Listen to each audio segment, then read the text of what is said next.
We begin by praising Allah subhanahu wa ta'ala and bearing witness that none has the right to be worshipped or unconditionally obeyed except for Him. And we bear witness that Muhammad sallallahu alayhi wasallam is His final messenger. We ask Allah to send His peace and blessings upon Him, the prophets and messengers that came before Him, His family and companions that served alongside Him, and those that follow in His blessed path until the day of judgment. And we ask Allah to make us amongst them. Allahumma ameen. Dear brothers and sisters, the concept of muhasabah, of holding yourself accountable, has multiple categories. And one of the most famous statements that we find in this regard is the statement of Sayyidina Umar radiallahu ta'ala anhu, or Umar ibn Khattab radiallahu ta'ala anhu said, "Hasibu anfusakum qabla an tuhasabu." Hold yourselves accountable before you are held accountable. And one of the names of the Day of Judgment is Yawmul Hisab, the Day of Accountability. It is a day in which there will be a great tribunal in which Allah subhanahu wa ta'ala will open all of our books. And Allah subhanahu wa ta'ala will question us regarding His favors upon us. And Allah subhanahu wa ta'ala will question us regarding our good deeds and our bad deeds. And Allah subhanahu wa ta'ala will question us in regards to how we treated everyone around us. And the list goes on and on and on of that day when it comes to the questioning of Allah subhanahu wa ta'ala. But of the subcategories of al-muhasabah, I want to focus on a very specific subcategory of holding yourself accountable today, bi'idhnillahi ta'ala. Obviously, when you talk about muhasabah, there is muhasabah of Allah's ni'am, of Allah's favors upon you. لَتُسْأَلُنَّ يَوْمَئِذٍ عَنِ النَّعِيمِ. You will be asked about His blessings upon you. You have the muhasabah, عَلِمَتْ نَفْسٌ مَا قَدَّمَتْ وَأَخَّرَتْ. The muhasabah of what you put forth, of good deeds and bad deeds, and what you left behind. So you have the muhasabah of Allah's favors. You have the muhasabah of your deeds. You have the questioning of your intentions, which only Allah subhanahu wa ta'ala knows. وَهُوَ الْخَبِيرُ subhanahu wa ta'ala. Only Allah knows what you held inside of you. Only Allah knows your agendas and your intentions. Only Allah knows what you hid from every person around you. Allah knows what even the angels cannot write. And so there's the muhasabah of your intentions. You have muhasabatul mal, the muhasabah of your money, your wealth. And one of the ways that we prepare ourselves is by carrying out zakah, and then beyond zakah, as-sadaqah, right? To prepare ourselves. But you also have the questioning of halal and haram. Min ayna iktasabahu wa fima anfaqa. How did you earn your money and how did you spend it? You have muhasabatul waqt, the accountability of your time. How did you spend your time?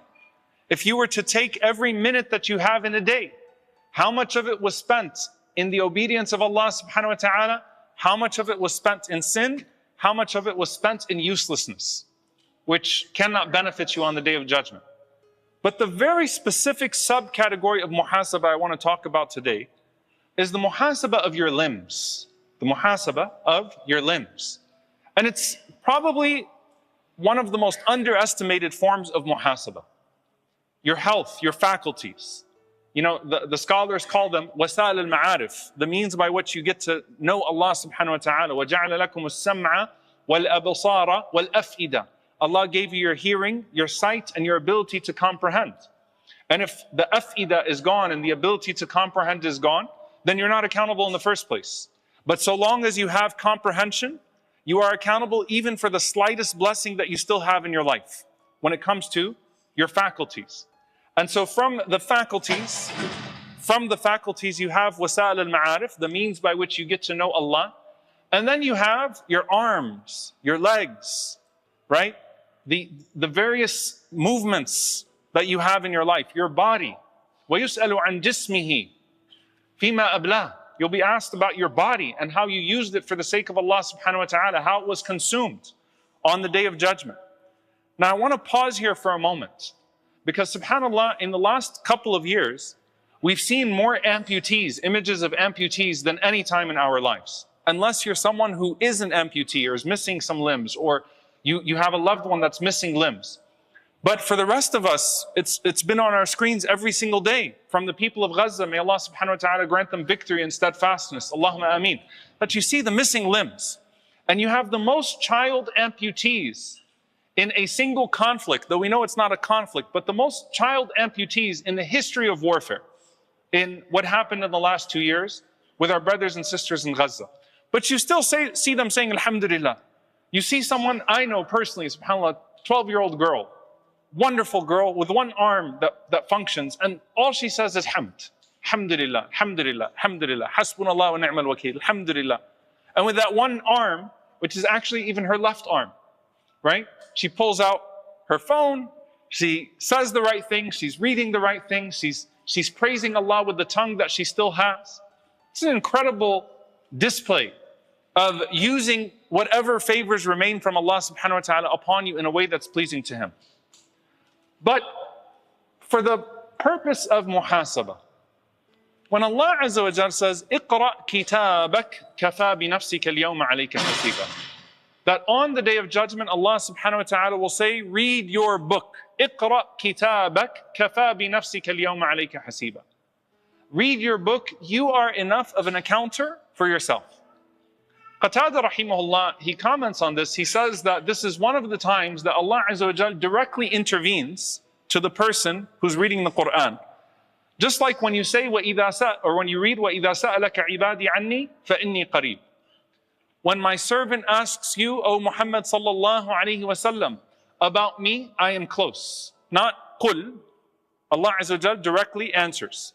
Here as well, Allah Azza wa Jal does not say, يَقُولُ اقرأ كتابك, that it will be said to that person on the day of judgment, read your book. It is enough of an accounting of yourself. Allah Azza wa Jal gives you the direct warning, the direct message. You will be told, اقرأ كتابك, be ready to hear those words. كفى بنفسك اليوم عليك حسيبا. You are enough to account for yourself. That there are certain deeds that you know that you did, and that you know that you're ashamed of, and you don't want to meet Allah subhanahu wa ta'ala with. Be prepared to read your book. Be prepared, because it will happen. And it is undoubtedly a reality. It is the day of truth. Now, within that, اقرأ كتابك كفى بنفسك اليوم عليك حسيبا. If Allah Azza wa Jal looks to His abd, looks to His slave, with the lens of grace, al-fadl, and rahmah, and that is not a person who is combative with Allah subhanahu wa ta'ala, then that person will be able to see those deeds, even the ones that they're ashamed of, transformed because of their istighfar. Bi-idhnillahi ta'ala, what they sought forgiveness for, transformed into a good deed. And that person will be brought near, and that person will be given the veil of Allah subhanahu wa ta'ala and the blessing of Allah Azza wa Jal, covering them and forgiving them and passing them through. But if that abd is argumentative with Allah subhanahu wa ta'ala, if that abd is the type that says, no, I didn't do this, and is used to making excuses, and is used to always finding a way out and say, no, I didn't do this, I didn't do this, I didn't do that. This is where the very particular scene of muhasabah comes in, where Allah subhanahu wa ta'ala says, يَوْمَ تَشْهَدُ عَلَيْهِمْ أَلْسِنَتُهُمْ وَأَيْدِيهِمْ وَأَرْجُلُهُمْ بِمَا كَانُوا يَعْمَلُونَ. The day that their tongues and their hands and their feet will testify against them. And the Messenger of Allah sallallahu alaihi wasallam gives us the scene where a person starts to say, I didn't do that. Nope, not this one. And he argues with Allah subhanahu wa ta'ala. And this had a context, Ya Allah. And this one, no, people didn't understand. Ya Allah, no. You're getting argumentative. Jidal, right? With Allah subhanahu wa ta'ala. And this is the person who will eventually say, لا أجير علي شاهدا إلا من نفسي. This is the sentence that he will say on the day of judgment. I don't accept a witness against myself except for myself. Not the angels, not other people. Only I understand it. It's a scary, scary moment. So the Prophet ﷺ says that Allah seals his mouth. Then his tongue comes out. And his hands walk forward. And his feet walk forward. And his arms walk forward. Nas'alullah al-afiyah. May Allah protect us from that day. And each one of them starts to testify of the deeds that that limb was made to do. That you, the controller, made that limb do. Your arms, your legs, Every single part of you starts to come forward and speak. Allah Azza wa Jal gives them the ability to speak on the Day of Judgment. And all you can do is watch. And Allah subhanahu wa ta'ala says, كَفَى بِنَفْسِكَ الْيَوْمَ عَلَيْكَ شَهِيدًا, in this riwayah. Here, you're a witness upon yourself. You wanted a witness from yourself. Here, you are a witness upon yourself. And so each one of the limbs starts to testify. And this is where I want to ask a question for each and every single one of us. How much darkness is contained within each limb, and how much light is contained within each limb that you have? The arm, the tongue, the eyes, every single thing that Allah gave you. If you could do a hisab on it, if you could do a debit and credit on it, a light versus darkness, what would you assign to every single limb? Because the Salaf mentioned the practice of doing the muhasabah of your faculties every single night as well. And it's a powerful muhasabah. What do I have? Min hasa'id al-lisan. What the Prophet ﷺ mentioned of the harvests of the tongue. When this tongue speaks, will it speak of dhikr or will it speak of backbiting? Will it speak of uplifting people or will it speak of destroying people? What will this tongue say? When this hand is brought, when this leg is brought, when these eyes are brought, you know, your vision weakens from the screen. SubhanAllah, there's a very particular image here. Every time you look at a screen, you're utilizing the capacity. Like think of a battery bar on your eyes. What did you drain the battery of your eyes on? Did you drain it on a mushaf? Did you drain it on reading something of good? Did you drain it on watching good? What did you drain the battery on your ears? Some people don't have that. They won't be accountable for their hearing. They won't be accountable for their sight. But whatever faculty you have, think of it like the battery bar. What was drained? What was the usage on that particular limb that you have? And realize that every day your limbs are already talking. The Prophet ﷺ says in the authentic hadith of Abu Sa'id al-Khudri رضي الله تعالى عنه قال إذا أصبح ابن آدم فإن الأعضاء كلها تكفر اللسان. That every single day when you wake up, the son of Adam wakes up, the limbs speak to the tongue. فَتَقُولْ اتَّقِ اللَّهَ فِينَا. And they say to the tongue, fear Allah regarding us. فَإِنَّمَا نَحْنُ بِكْ. We are in accordance with your situation. So if you, فَإِنِ اسْتَقَمْتَ اسْتَقَمْنَا. If you are upright, O tongue, then the rest of us will be upright. And if you are crooked, then all of us will be crooked. Which is a very powerful message here. That your limbs already talk to each other every day. Every day, your limbs talk to each other. Think of like the chemistry of your body. Just the way that your nerves communicate with each other and the way that your cells communicate with each other. In a spiritual sense, every day your limbs speak to each other. You are an operating system.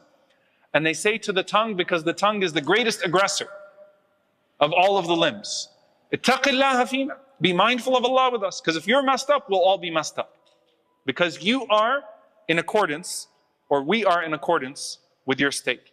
قال قتادة رحمه الله تعالى يا ابن آدم والله إن عليك لشهودا غير متهمة من بدنك. O son of Adam, I swear by Allah that you have witnesses from you that cannot be accused, of being faulty on your own body. فراقبهم واتق الله في سرك وعلانيتك. So be mindful of them and fear Allah in private and in public. And he says لا يخفى عليه خافية وَالظُّلْمَةُ عِنْدَهُ ضِيَاءٌ. That nothing is hidden from Allah subhanahu wa ta'ala, and what is darkness to you is light to Him. And He says, وَالسِّرُّ عِنْدَهُ عَلَانِيَةٌ. And what is private to you is public to Him. فَمَنْ اسْتَطَاعَ أَنْ يَمُوتَ وَهُوَ يُحْسِنُ الظَّنَّ بِاللَّهِ. So whoever amongst you can die while having a good opinion of Allah, then do so. وَلَا قُوَّةَ إِلَّا بِاللَّهِ. And there is no strength except for Allah subhanahu wa ta'ala. What does that mean? Allah Azza wa Jal did not give you these gifts to make you paranoid. He gave you them to be mindful, taqwa. To think every day, how did I use this? How did I use this? How did I use this? How did I use this? How did I use this? Allah Azza wa Jal gave it to you in that way, and it's a blessing from Allah subhanahu wa ta'ala. I want to give you a few du'as to pay attention to, bidnillahi ta'ala, the message of the Prophet sallallahu alaihi wasallam in this regard. You know, every day, like if you think about the dua, Allahumma afini fi badani, Allahumma afini fi sam'i, Allahumma afini fi basari. You ask Allah morning and evening to spare your eyes, to spare your hearing, to spare your limbs. But do you just want to be spared from physical deformity? Is that your greatest fear? To have a physical deformity? Or is a spiritual deformity even worse? So pay attention. This hadith is authentic from Shakir ibn Humayd عن أبيه رضي الله تعالى عنه قال قلت يا رسول الله علمني دعاء أنتفع به. Said, I said to the Messenger of Allah sallallahu alayhi wa sallam, O Messenger of Allah, give me a dua that I can benefit from. So he said, قل اللهم عافني من شر سمعي وبصري ولساني وقلبي وشر مني. O Allah, protect me from the evil of my hearing and the evil of my sight and the evil of what is on my tongue and the evil of my heart and the evil of my desires. Because to be spared from the spiritual deformity is much more important than being spared from the physical deformity. So when you're waking up in the morning and you're asking Allah to guard your sight, guard your tongue, guard your hearing, guard your faculties, make sure that you add this hadith as well. من شر سمعي, من شر بصري, من شر لساني. I seek refuge in you, O Allah, from the evil of these faculties as well. And there's a particular notion here of darkness. Now contrast that, and this is the hope that we have in Allah, to every part of your faculties engaged when you come to the masjid. And then think about the dua of the Prophet ﷺ when he'd come to the masjid. Allahumma ja'al fi qalbi noora, wa fi sam'i noora, wa fi basari noora. Right? Wa an yamini noora, wa an shimali noora. And there are multiple narrations to this hadith if you look up the dua of coming to the masjid. Wa ja'al li noora, wa ja'alni noora. Oh Allah, put light on my tongue, put light in my ears, put light on my eyes, put light in the path ahead of me, put light to my right, light to my left, light behind me. Grant me light, make me a light. It's a long hadith, the dua of an-nur, and it's in multiple narrations, Bukhari, Muslim, and Nasa'i, and others, where the Prophet ﷺ asks Allah to put light in all of these things. And that's the thing here, that you can use these faculties for nur, for light. And on the day of judgment, you will have light on your heart and light on your tongue and light on your eyes and light on your limbs in accordance with how you use those things for Allah subhanahu wa ta'ala. So don't seek the dhulma, don't seek the darkness of those faculties. Seek the light of them. Ask Allah subhanahu wa ta'ala to grant you light in all of these places that He's given you. Ask Allah to protect you from the deformities of these faculties, the spiritual deformities of these faculties. And you do muhasabah every single night. What did I listen to? What did I watch? What did I say? What did I use my health for? Because you can say, I don't have money. You can say, I don't have time. I work a demanding job. But can you really make the claim to Allah Azza wa Jalla that you have no blessings of faculty to be able to use for Him? Every day is an opportunity and a warning. May Allah Azza wa Jalla allow us to use all of what He has given to us in good, and may Allah subhanahu wa ta'ala protect us from using it in evil. Allahumma ameen. أقول قولي هذا واستغفر الله لي ولكم ولسائر المسلمين فاستغفروا إنه هو الغفور الرحيم. الحمد لله رب العالمين والصلاة والسلام على رسوله الكريم وعلى آله وصحبه أجمعين. اللهم اغفر للمؤمنين والمؤمنات والمسلمين والمسلمات الأحياء منهم والأموات إنك سميع قريب مجيب الدعوات. اللهم اغفر لنا وارحمنا واعف عنا ولا تعذبنا. ربنا ظلمنا أنفسنا وإن لم تغفر لنا وترحمنا لنكونن من الخاسرين. اللهم إنك عفو كريم تحب العفو فاعف عنا. اللهم اغفر لوالدينا رب ارحمهما كما ربونا صغارا. ربنا هب لنا من أزواجنا وذرياتنا قرة أعين واجعلنا للمتقين إماما. اللهم انصر إخواننا المستضعفين في كل مكان. اللهم انصرهم في فلسطين وفي السودان وفي اليمن وفي كل مكان. اللهم عليك بأعدائك أعداء الدين. اللهم أرنا في الظالمين عجائب قدرتك. اللهم أهلك الظالمين بالظالمين وأخرجنا وإخواننا من بينهم سالمين. عباد الله إن الله يأمر بالعدل والإحسان وإيتاء ذي القربى وينهى عن الفحشاء والمنكر والبغي يعظكم لعلكم تذكرون فاذكروا الله يذكركم واشكروه على نعمائه يزد لكم ولذكر الله أكبر والله يعلم ما تصنعون وأقم الصلاة.